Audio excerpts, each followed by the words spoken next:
Marilza Moura entrou. Eliana Carneiro. Ana Luísa.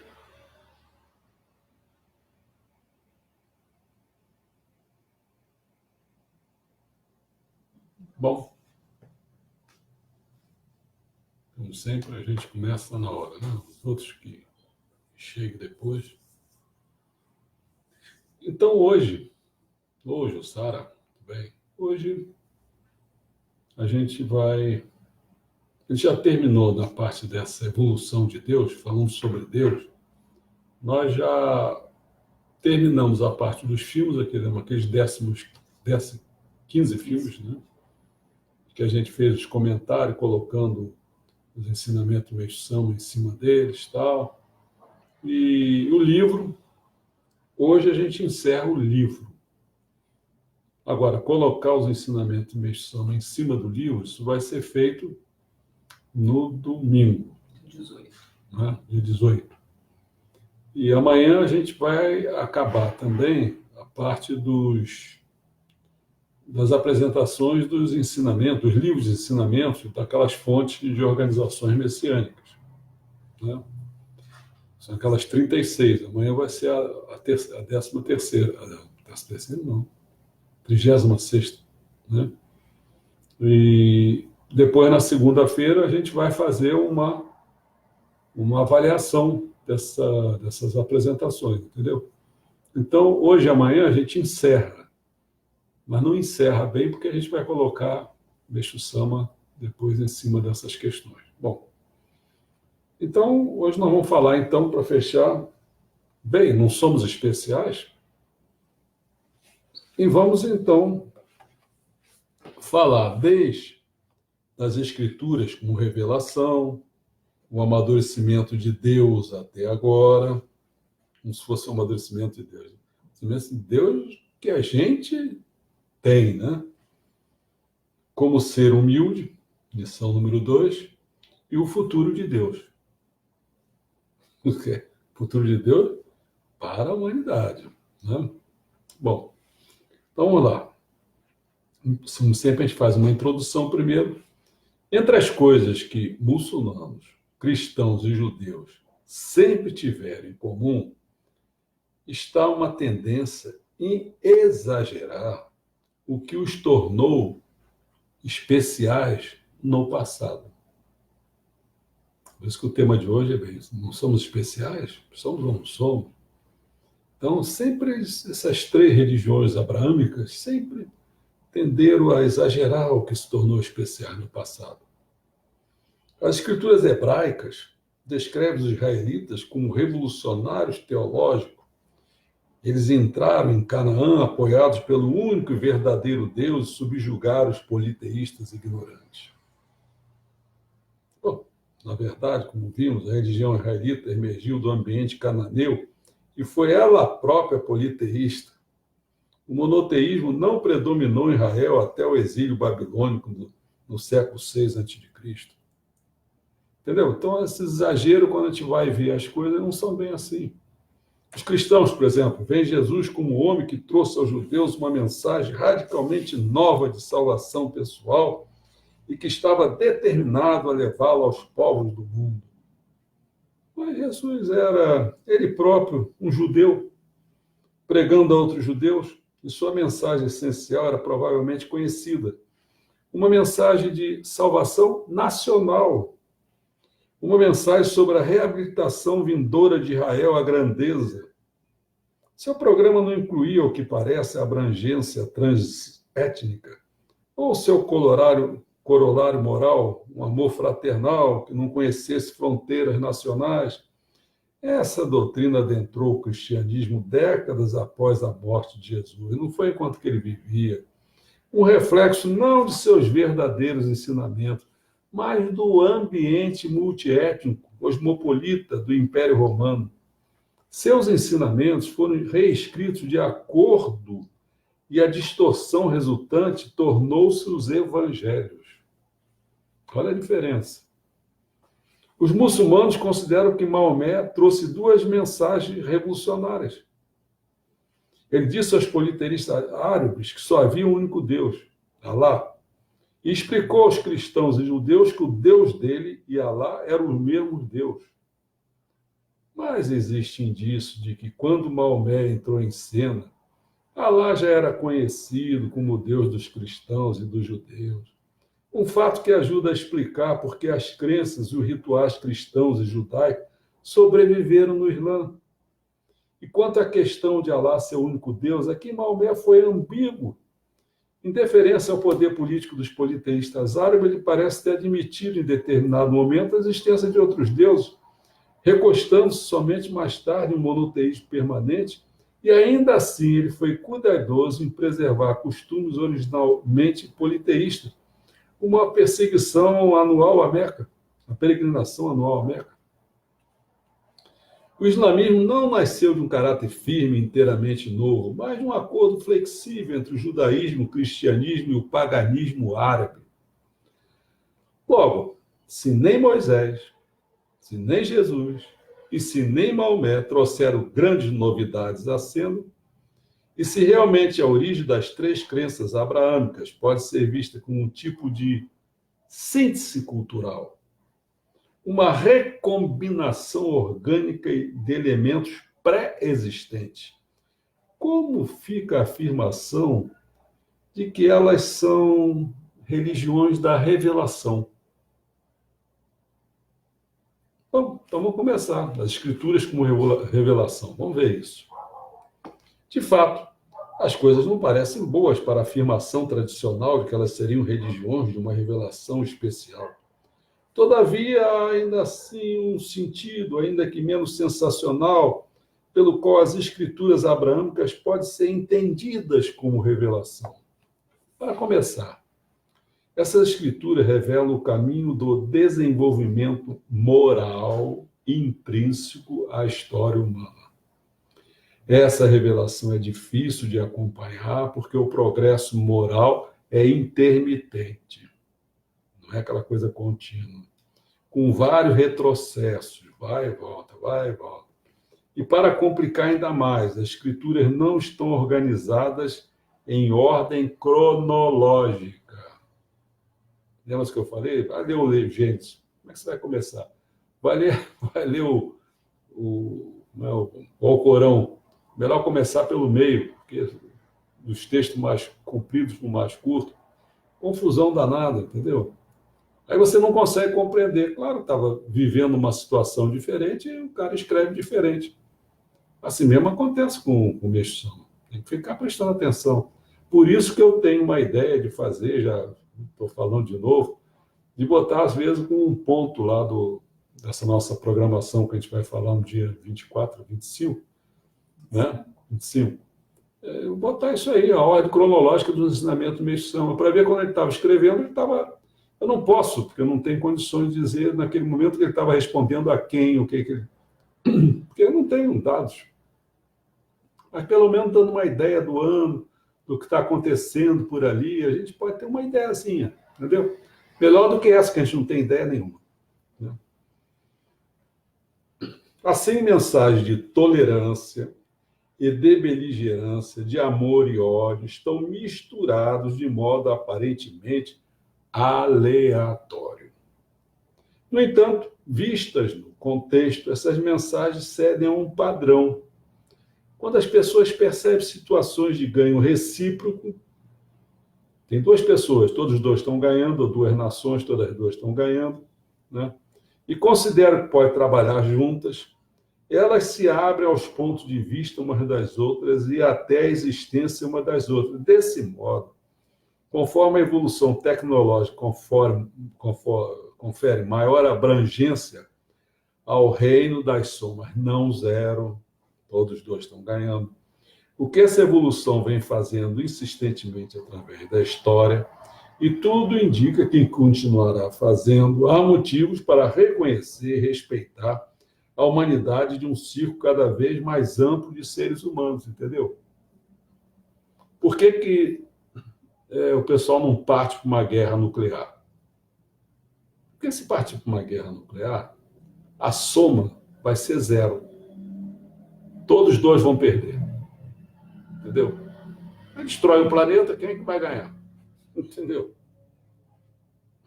A não ser que seja um cara muito louco. E o outro também tem que aceitar que seria uma loucura, né? É claro, esse tipo de revelação estrutural, revelação até entre aspas, a revelação de um padrão na história, por si só não faria com que a maioria dos judeus, cristãos e muçulmanos se enchesse de orgulho. Afinal, os documentos históricos mais laicos poderiam ser revelações nesse sentido. Supõe-se que as escrituras tenham sido emanadas de uma fonte divina, daquele que é o revelador.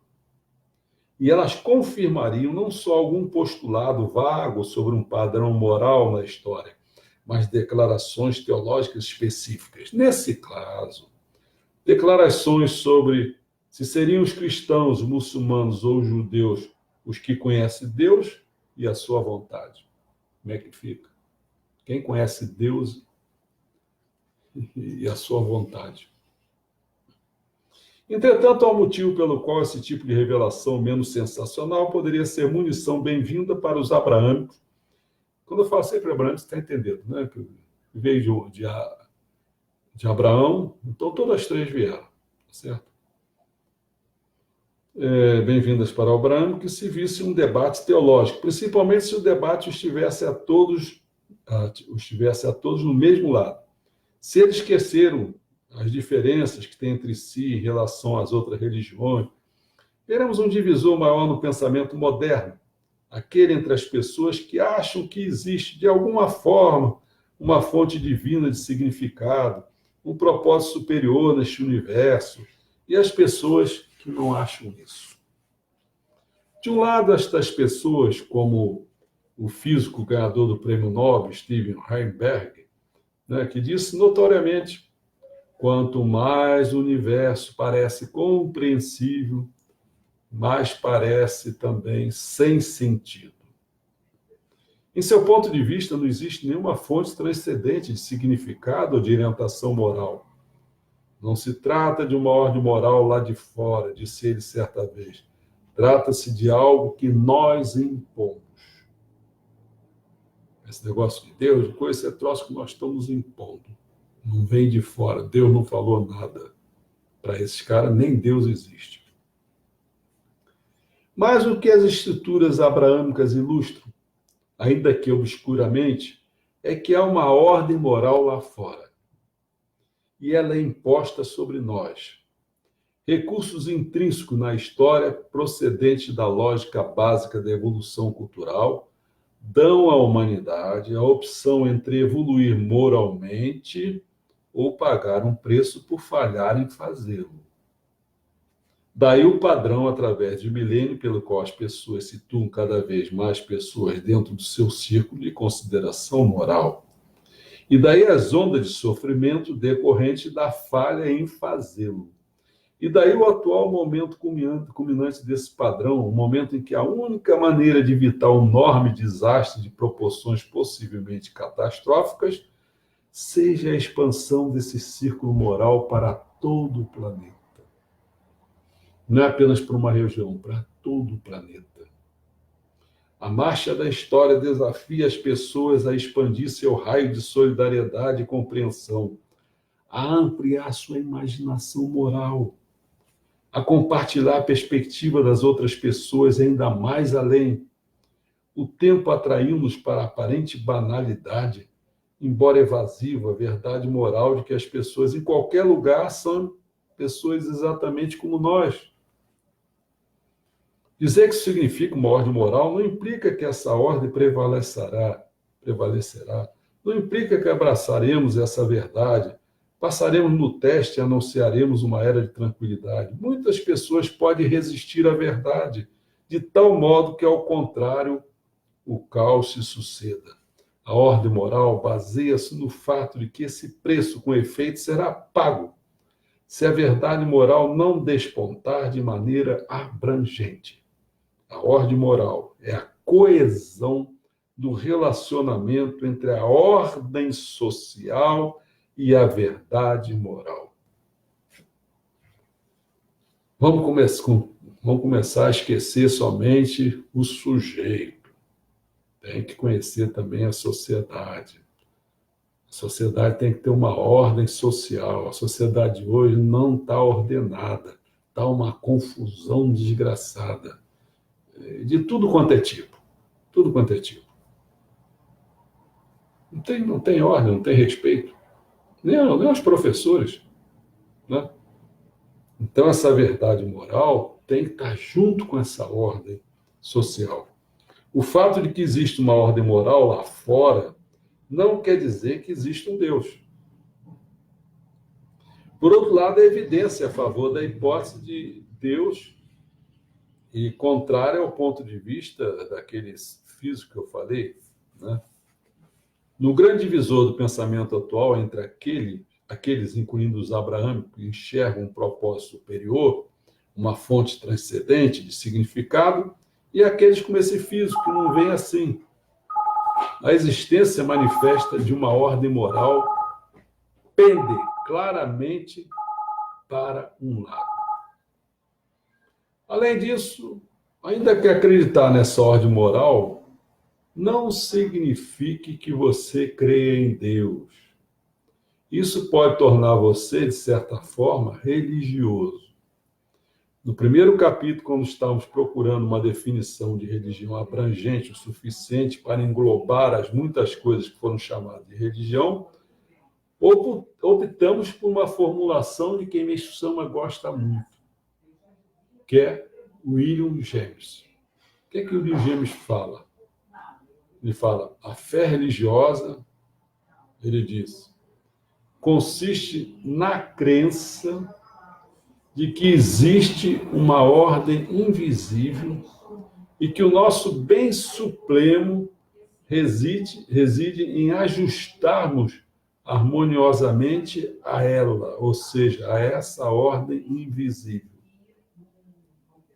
Deus é ordem, Deus é justiça.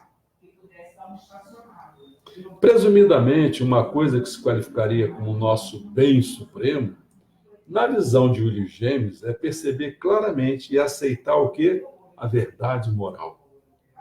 E se a ordem invisível é uma ordem moral, ajustar-se harmoniosamente a ela requer justamente isso. É claro, você poderia interpretar o bem supremo de William James em termos mais práticos.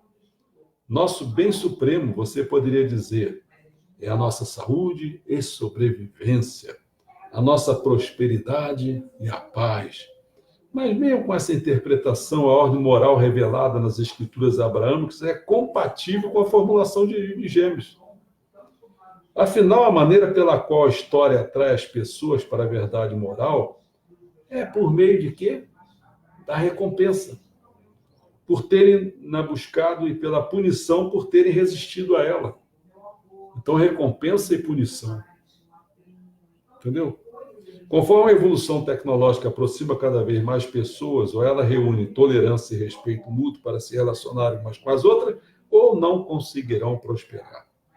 A ordem moral oferece-nos a chance da saúde social, a salvação no sentido da Bíblia hebraica, mas somente se acatarmos sua lógica, somente se ajustarmos harmoniosamente à ordem invisível.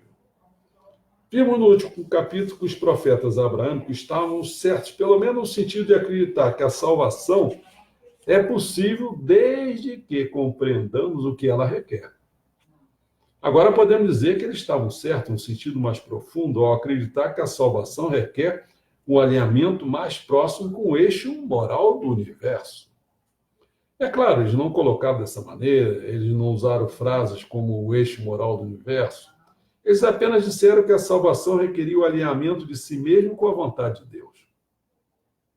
Contudo, eles acreditavam que a vontade de Deus era o eixo moral do universo. Nessa linha, mesmo que presumíssemos que todas as suas ideias específicas sobre Deus estivessem erradas, mesmo que presumíssemos que eles estavam errados por achar que existe um Deus, eles estariam mais próximos da verdade sobre a essência das coisas do que aquele cara do prêmio Nobel lá.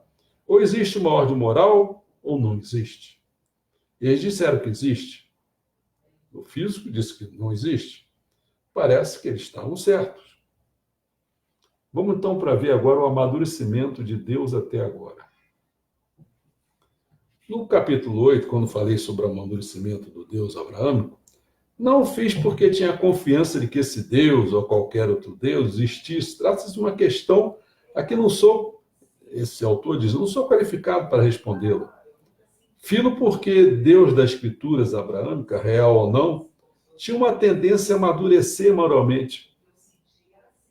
Esse amadurecimento, embora às vezes obscuro e aparentemente fortuito, é a revelação da ordem moral subjacente à história. Conforme o escopo da organização social se amplia, Deus tende a acompanhá-la, atraindo uma parcela maior da humanidade para sua proteção, ou pelo menos uma parcela maior da humanidade sob sua tolerância. Não é somente caso individual, não. Assim, quando as tribos de Israel combinaram-se em um só regime, Yahvé expandiu-se para abrangê-los a todas, refletindo um tipo de progresso moral, aceitação mútua entre aquelas tribos, a aceitação que permitiria que se formasse a nação israelita. E depois do exílio, quando Israel obteve uma posição segura no Império Persa, multinacional, o nacionalismo extremo de um Israel anterior abrandou. Agora as escrituras hebraicas enfatizavam a afinidade com outras nações do Império e minimizavam animosidades passadas. O Deus cristão, como o Deus de Israel, extraiu sustento moral da natureza multinacional do Império, nesse caso o Império Romano. A salvação era permitida a todos os fiéis, sem consideração de nacionalidade. Os vestígios de um Deus mais restrito, o Deus de quando Jesus chamava uma mulher de cachorrinho, os vestígios de um Deus mais restrito, o Deus de quando Jesus chamava uma mulher de cachorrinho, porque ela não era de Israel, foram esquecidas. Ninguém lembra isso, hein? A formação do Islã encurtou, de certa forma, 1 milênio ou mais a história de Deus judaica cristão. Primeiro, Alá superou distinções tribais, como fez sob o nome de Yahvé na antiga Israel. Então, o Islã, por volta do final do seu período de formação, adquiriu a perspectiva multinacional do Império, admitindo, como o cristianismo e como o judaísmo moderno, povos de todas as nações na comunidade da fé. Mas o Islã foi mais além que o cristianismo do Império Romano. Em certas passagens, suas escrituras concedem a possibilidade de salvação aos povos fora do seu círculo, aos cristãos e judeus e até aos zoroastristas, que foram incluídos no âmbito do Império com a conquista islâmica da Pérsia. É claro, essa lista aparentemente progressiva de marcos teológicos foi definida com viés. Eu poderia, da mesma maneira, ter listado os aspectos negativos da filiação imperial. A doutrina do jihad, produto do antigo Islã imperial, a doutrina cristã da Guerra Santa, ambas as quais propiciaram os massacres durante as cruzadas. Através da história humana, conforme as zonas de soma não zero, se expandiram e com elas a extensão dos regimes políticos e religiões, as relações amistosas dentro dessas zonas eram, em geral, equilibradas pela hostilidade entre elas. Quando muito, o movimento em direção à verdade moral, embora significativo regionalmente, fora modesto globalmente. Agora atingimos um estágio na história em que o movimento em direção à verdade moral tornou-se significativo globalmente. A tecnologia deixou o planeta pequeno demais e bastante interdependente para que a hostilidade entre grandes blocos seja de interesse duradouro. O potencial negativo da soma não zero do mundo seria explosivamente grande para ser compatível com a salvação social. Especificamente, no imaginado choque de civilizações entre, por exemplo, o Islã e o Ocidente, nenhum dos lados poderia realisticamente esperar a vitória. Portanto, se desejamos que o Deus da crença abraâmica continue a fazer o que ele conseguiu fazer antes, evoluir de modo que estimule resultados de soma positivos nos jogos de soma não zero, ele terá de amadurecer um pouquinho mais. Seu caráter terá de se desenvolver de modo que permita, para começar, que muçulmanos, cristãos e judeus tenham boa convivência, já que a globalização continua os aproximando ainda mais. Pensa só lá, os palestinos com os judeus ali vivendo juntinho. Vai ficar jogando bomba o tempo todo em cima do outro? Se o mundo moderno oferece motivos para o pessimismo nessa frente, pelo menos podemos encontrar no mundo antigo motivos para o otimismo. Como vimos no capítulo 8, os períodos iniciais dos impérios foram o mais próximo da globalização naquele mundo, quando as nações eram forçadas a novas combinações, novas avenidas de contato eram abertas. E como acabamos de ver, o Deus das três crenças passou no teste imperial do mundo antigo. Quando inserido no contexto multinacional do Império, ele convocou mentes abertas e tolerantes o suficiente para facilitar a participação no jogo de soma não zero. Neste momento, pode não parecer que o caráter de Deus esteja amadurecendo, mas ele possui essa instância dentro de si. É claro, o caráter de Deus é um resultado do modo como os muçulmanos, os cristãos e os judeus o pensam. Assim, dizer que o Deus abraâmico tem de amadurecer significa que eles têm de começar a pensar nele, essas três correntes aí, de modo um pouco diferente, como um Deus que seja menos inclinado a favorecer só a eles. Em outras palavras, eles precisam começar a pensar que são um pouco menos especiais. Se só aquele que vai ser salvo, então, meu amigo, o outro não vai ser. É complicado, né? Em primeiro lugar, vamos ver. Eles poderiam pensar as diferentes crenças abraâmicas como envolvidas, desde o princípio, na mesma tarefa. E é verdade, as três crenças têm se esforçado para dar sentido ao mundo em termos definitivos, em termos do significado do mundo todo, do seu sentido. E esse esforço foi, de certa forma, bem sucedido. O esforço em si demonstrou um padrão que sugere fortemente que há um sentido nisso tudo, um propósito superior, uma ordem moral transcendente e mais. Essa evidência corrobora uma conclusão a que todos os seus profetas chegaram, cada qual à sua maneira, de que a salvação é possível se soubermos o que ela requer. E que o que ela requer é um alinhamento mais próximo com a ordem moral do universo. Entendeu? As religiões abraâmicas poderiam dar tapinha nas próprias costas, ou melhor ainda, dar tapinha nas costas uma das outras. Isso pode parecer aconselhamento, mas não pretende ser. Se há uma coisa que esse livro mostra é que aconselhar povos religiosos sobre que postura tomar perante outras religiões não leva por si só a lugar nenhum. Os fatos reais devem conduzir à conciliação para que esta aconteça. Mas podemos ver forças e operações que podem ter esse efeito, e sabemos que tais forças podem operar em processo rápido. Há apenas 4 décadas, as diferenças entre católicos e protestantes não eram poucas em muitas partes da América.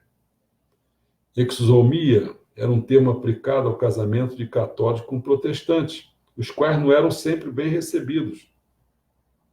Atualmente, endogamia captura melhor a essência de tais casamentos. As razões, ou seja, os jogos de soma não zero, são várias, incluindo uma economia que gerou interdependência entre protestantes e católicos no ambiente cotidiano do trabalho, e uma percepção de que o secularismo ameaça suas crenças e valores. Isso aí, pô, uma das coisas que a gente pode ver é o seguinte: pô, quantos casamentos se teve, sei lá, na Idade Média, por exemplo, um cara de um país casa com uma mulher do outro país, né? Casamento arranjado. Arranjado, mas nesse Inglaterra sentido. e França era muito Né? comum, né? Para quê? Para harmonizar as nações. Né? Talvez forças semelhantes possam tornar mais próximas as crenças abraâmicas do mundo. Certamente, a sensibilidade religiosa em maior escala está sob ataque, e essas crenças teriam um interesse comum em responder esse desafio. Então, o próximo passo é o seguinte: como ser humilde?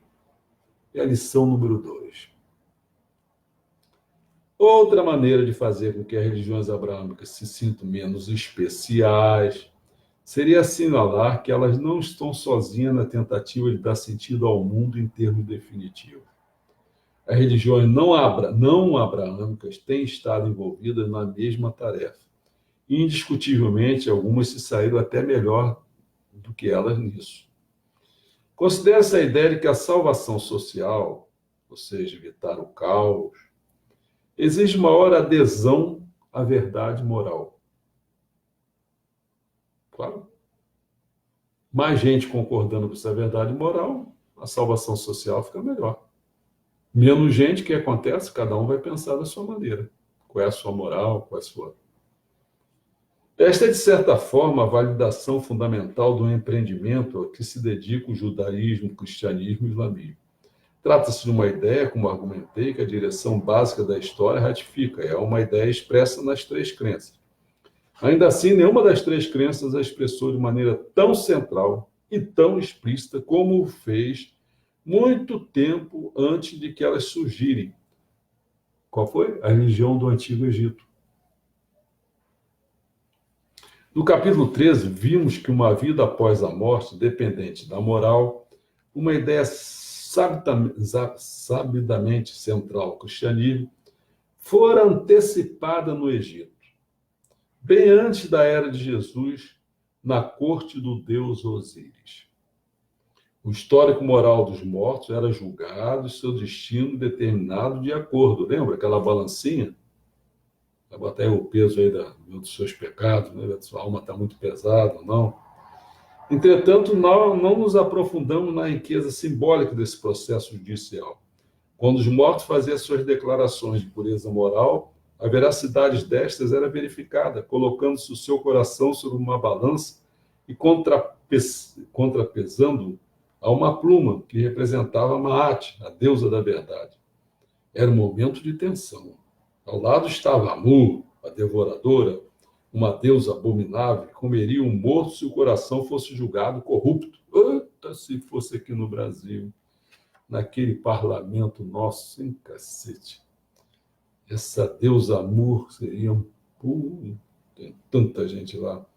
Então a questão seria decidida, era verdadeiro, como os mortos afirmavam, que eles haviam respeitado a propriedade de seus camaradas egípcios, incluindo o serviçal aos pobres. Mas a pluma, naquele dia do juízo final, era mais que um símbolo de Maat, a deusa da verdade, portanto, mais que um medidor da verdade, pois a própria Maat incorporava a Maat, um tipo de substância pentafísica composta de verdade, ordem e harmonia cósmica. Um dos trabalhos do faraó era apresentar Maat aos deuses e assim sustentar a ordem precária do mundo. Os textos egípcios ensinam as pessoas como viver em Maat, viver uma vida moral, e desse modo auxiliar o faraó. Então, quando os egípcios, conscientes de seu dia de julgamento, cultivavam Maat, eles estavam enfrentando não só a mortalidade pessoal, mas também a dissolução social. E Osíris, às vezes chamado de o Senhor da Maat, simbolizava precisamente essa luta dupla, pois ele, neste mundo e em muitos outros aspectos semelhantes a Jesus, era um Deus que se ergueu dos mortos. E Sete, o Deus que matou Osíris inicialmente, sobre quem Osíris triunfou por meio da ressurreição. Entendeu como entendo? Mesma coisa de Jesus. Parece que esse enredo, cuja estrutura básica foi narrada milênios atrás, nunca foi superado como declaração mítica da nossa situação. Ou nos esforçamos em direção à verdade moral, que de maneira central implica o respeito pelo outro, ou nos dissolvemos no caos. A propósito, nenhuma religião superou a religião do Antigo Egito na força do seu estímulo para encorajar essa luta. Somente se você se esforçar é que você poderá passar a eternidade na graça. Como vimos, quase todas as religiões vinculam a salvação social a algum tipo de salvação individual, mas a glória eterna teria de estar próxima do topo das salvações individuais em termos do poder motivacional. Os cristãos muçulmanos equiparam-se nesse poder, mas não o ultrapassaram. Hoje em dia, esse estímulo não funciona para todos. Muitas pessoas não acreditam em uma vida após a morte. Um número crescente, talvez, certamente, um número crescente de pessoas instruídas.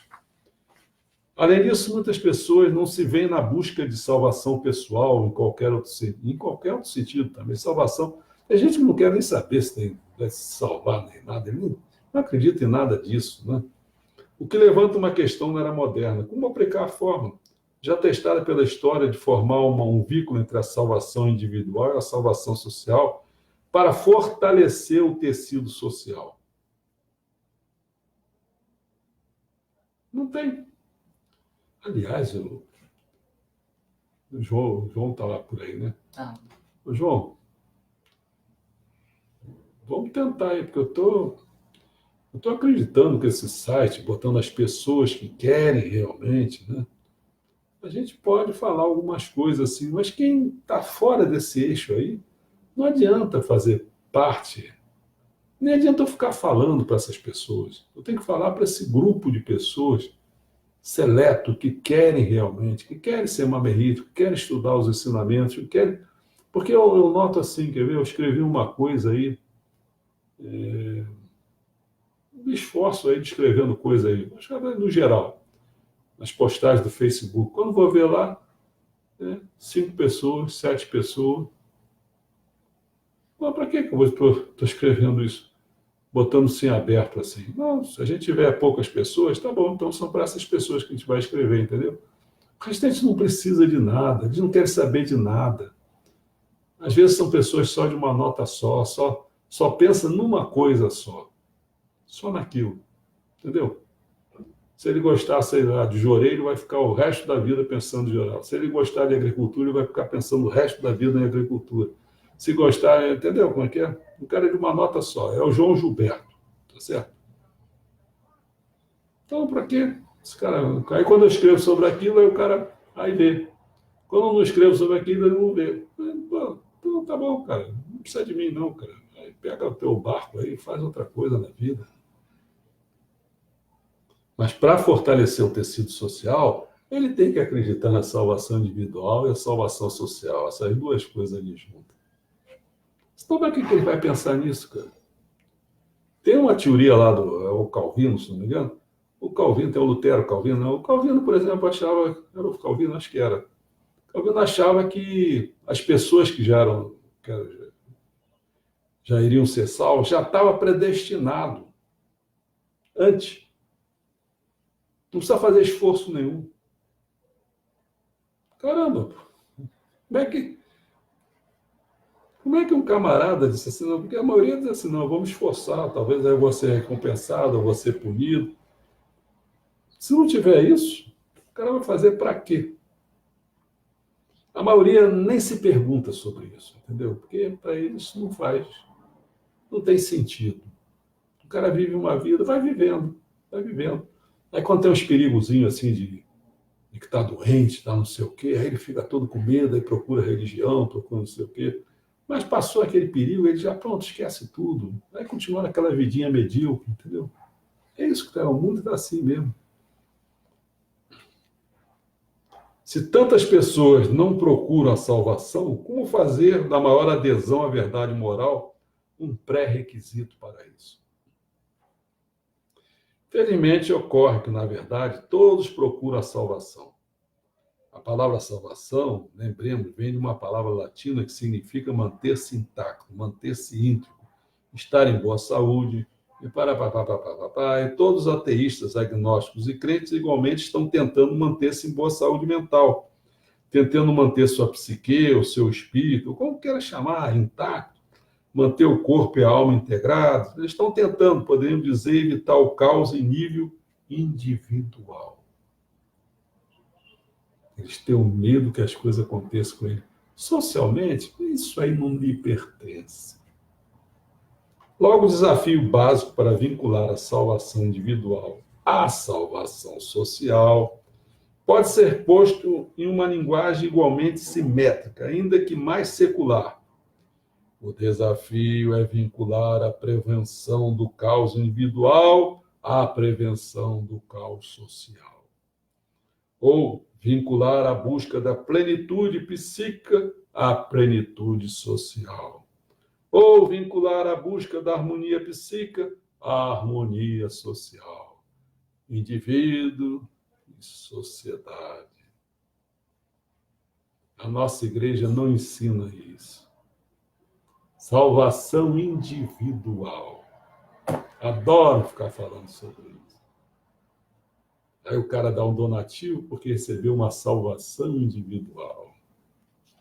Encaminhamento individual. Tem que fazer isso? Tem, mas a outra parte também.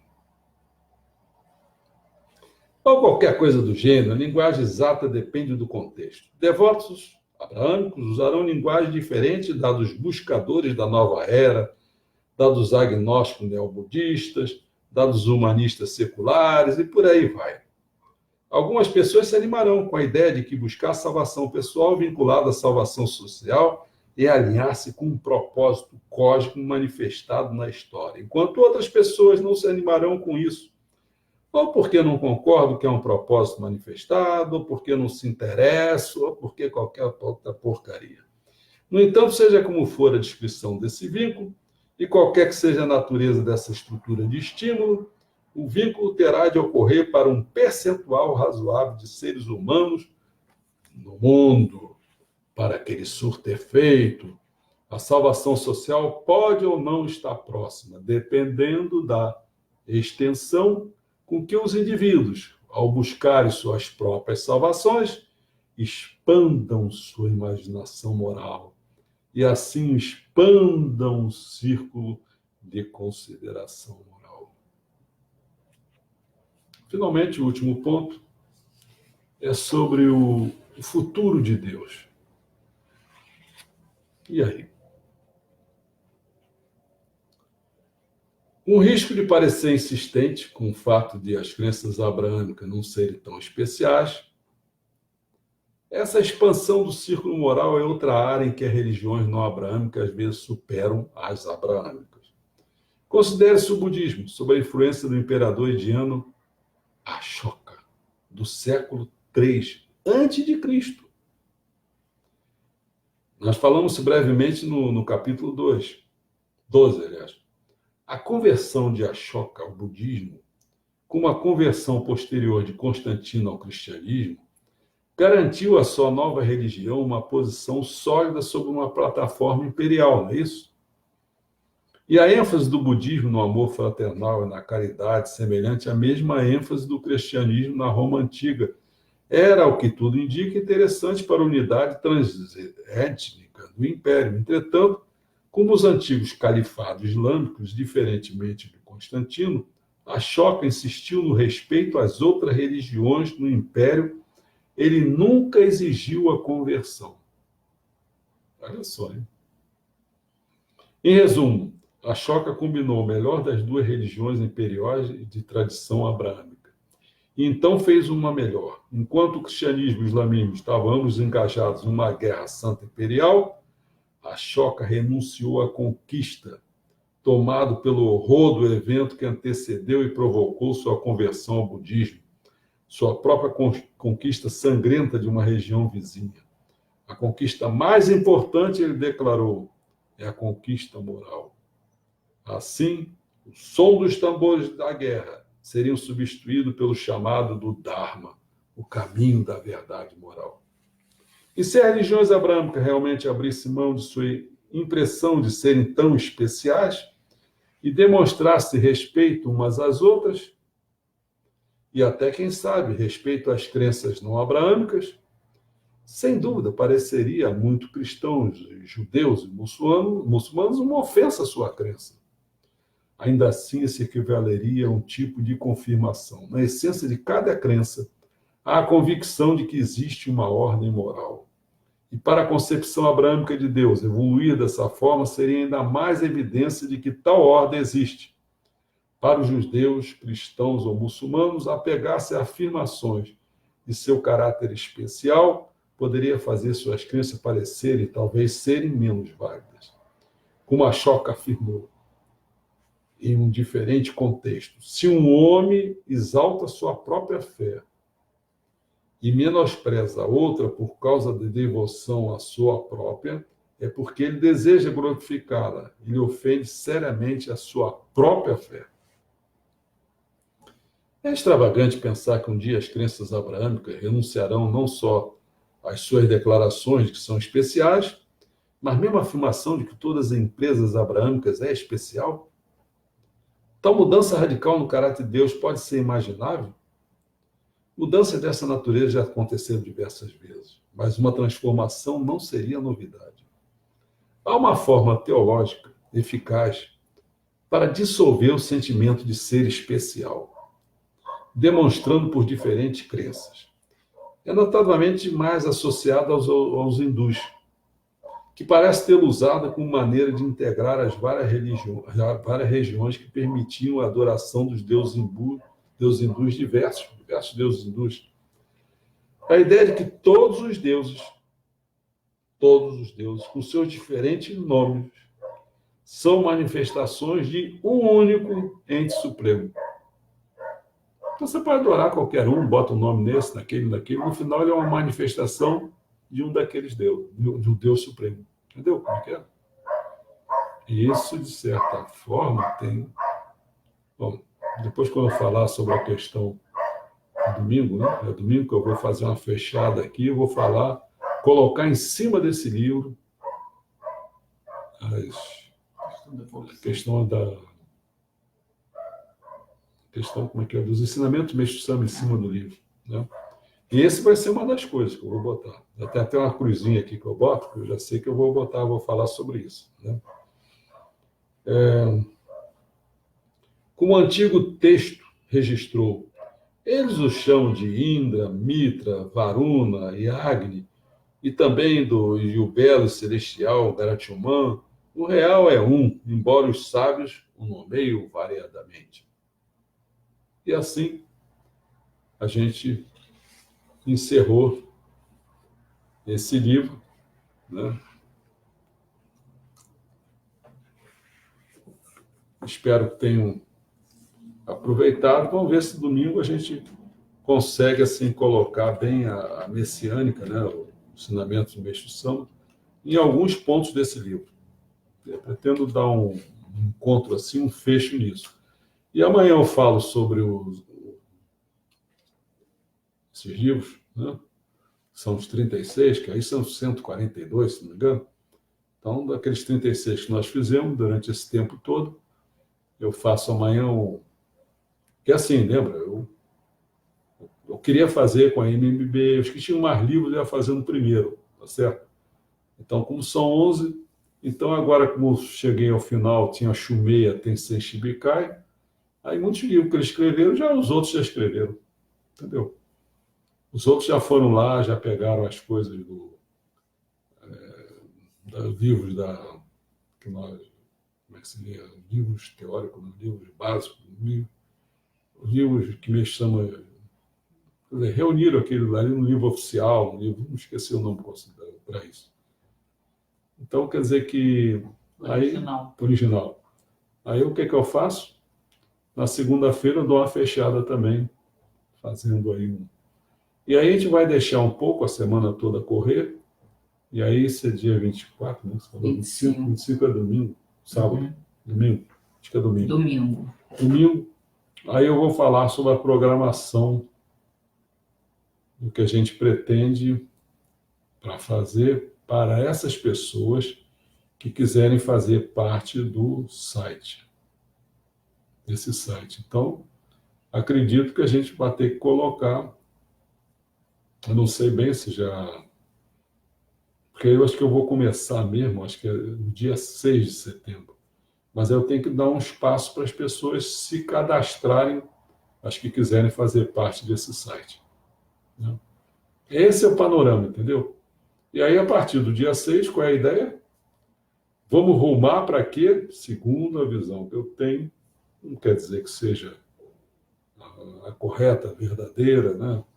Tem uns que têm outra visão, e também dá para os ensinamentos do Mestre Sama, não fica muito claro, né? Então, vendo o dia 15 de junho de 2021, então nós temos aí o quê? Talvez não chega a 3 anos, uns 2 anos, né? Deve ser 20, 21 é uns... 2 anos, porque 15 É. de junho passou agora. Passou, então não 2 chega anos. nem a 2 anos. 2 anos e meio. Não. Vai chegar, né? Vai. Não, vai. Nós estamos na frente, Sim. não vai chegar. Não, uns 2 anos, mas a ideia é o seguinte, dar uma programação não apenas para esses dois. Vamos chamar de 2 anos, né? Um pouco menos, eu acho. Não é para dar. Mas é para dizer assim, ó, por aqui a gente pode, entendeu? Se preparar para receber o que, segundo a minha visão, a era do dia. E aí vamos ver. Segundo o mestrão, as pessoas vão começar a aprender mais rápido, vai ser bom, não pode durar muito tempo, né? Hoje até o Flávio não está falando, não está vendo aí, ele veio aqui em casa, tá? Estava trocando de orelha. 22 meses. 22 meses. Eu falei com ele, Flávio, eu não sei, assim, quando a pessoa se aproxima de mim, eu fico sem saber quais são as duas possibilidades. Ou a pessoa tem a mesma afinidade do que eu, então está encontrando um filão, quer dizer, um filão de coisas que ele quer saber, que ele está interessado, que ele quer ir por aí, cumprir a missão dele. Ou então é a pessoa que vê uns vislumbres, não é que tem afinidade, mas ela sente que tem alguma coisa aí, mas ela vai ter que fazer um esforço, né? Porque às vezes as pessoas, até eu estava falando com ele, né? Você gosta da agricultura, mas para se aproximar de mim, para valer mesmo, não é só agricultura, não é só um samba de uma nota só, você tem que ter uma largueza, né? Você tem que ter vontade de conhecer as coisas todas, porque isso faz parte do aprimoramento nosso, não só pessoal, mas de você levar uma cultura revolucionária para você transformar a sociedade de fato. Então, às vezes, assim, porque quando a pessoa só gosta de uma coisa, é só gosto, entendeu? A pessoa gosta daquilo. Bom, tudo bem. Está fazendo o que gosta. Mas fazer o que gosta em várias coisas é difícil. É preciso ter disposição para enfrentar as coisas.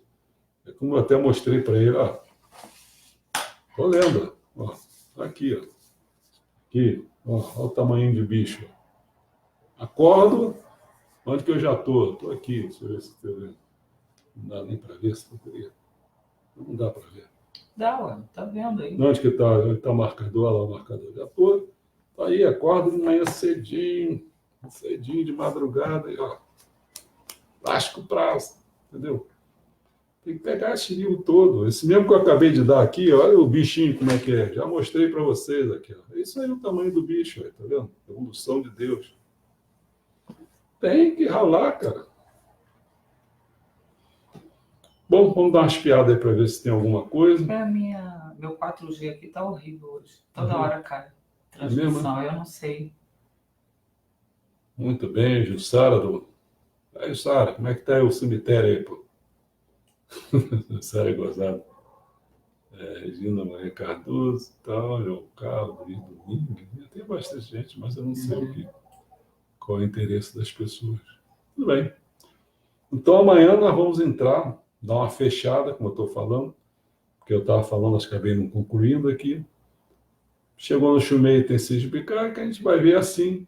Aí eu fiz um poporri de coisinhas que estariam faltando para dar uma visão mais geral. Aí fala até sobre gravidez, né? E aí a gente dá uma fechada, aí já sabe. Aí fecha realmente no domingo, na segunda. Tá certo? Bom? Até a próxima. Obrigado pela presença.